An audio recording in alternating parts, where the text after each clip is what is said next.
દાહોદમાં લોકસભાની ચૂંટણી નિર્વિઘ્ને સંપન્ન થઈ છે.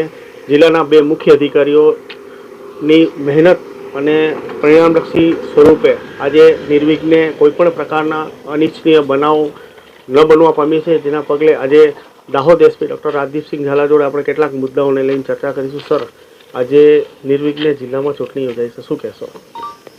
તો સૌથી પ્રથમ તો એનો બધો જ શ્રેય હું દાહોદ જિલ્લાની પ્રજાને આપું છું કે જેમણે સંપૂર્ણ સંયમપૂર્વક આ ચૂંટણી મતદાન પ્રક્રિયામાં ભાગ લીધો. ત્યારબાદ જિલ્લા વહીવટીતંત્ર જેણે સરસ આયોજન કર્યું અને જિલ્લા પોલીસ તંત્ર જે છેલ્લા 1.5 મહિનાથી ખડે પગે રહી અને આ ચૂંટણી મુક્ત અને ન્યાયી રીતે યોજી શકાય એના માટે મહેનત કરતા હતા, તૈયારી કરતા હતા.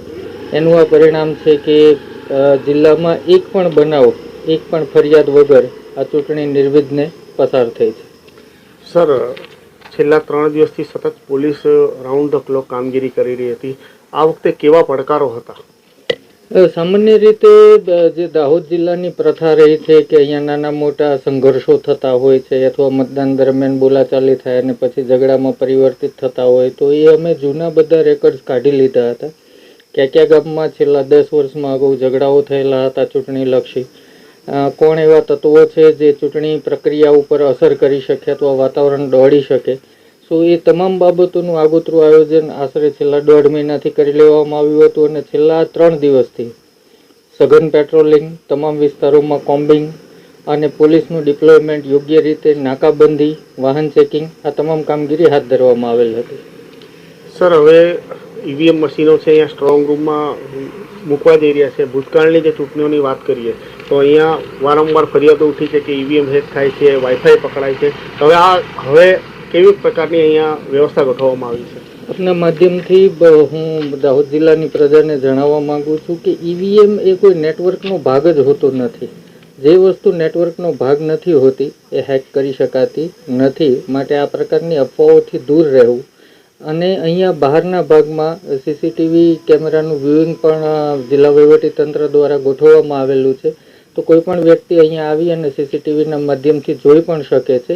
એ ઉપરાંત આજે એન્જિનિયરિંગ કોલેજ જ્યાં કાઉન્ટિંગ સેન્ટર છે અને ઈવીએમ રાખવામાં આવશે એના ફરતો પણ સંપૂર્ણ ચુસ્ત બંદોબસ્ત રાખવામાં આવશે એના આખા રેડિયસમાં, જેથી કોઈ જે બિલ્ડિંગમાં ઈવીએમ છે એની નજીક પણ ન આવી શકે. માટે અફવાઓથી દૂર રહેવું અને વહીવટીતંત્ર ઉપર અને ચૂંટણી પંચ ઉપર સંપૂર્ણ ભરોસો રાખવો. સર, આવી કોઈ અફવા ઉડે તો તેના માટે શું કાર્યવાહી કરવામાં આવશે?